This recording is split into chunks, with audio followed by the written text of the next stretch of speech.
Today special cauliflower kurma, cauliflower soybeans சேர்ந்த குருமா, வெண்டைக்காய் பொரியல்.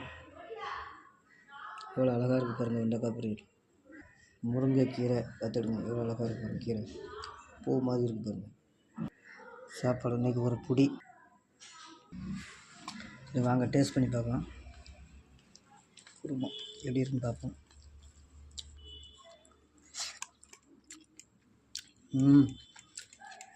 வேறு லெவல். முருங்கீரை சாப்பிட்டா சொல்லிருக்கேன். பூ மாதிரி இருக்குது. வெண்டைக்காய் பாருங்கள் எவ்வளோ இதாக இருக்குது பாருங்கள்.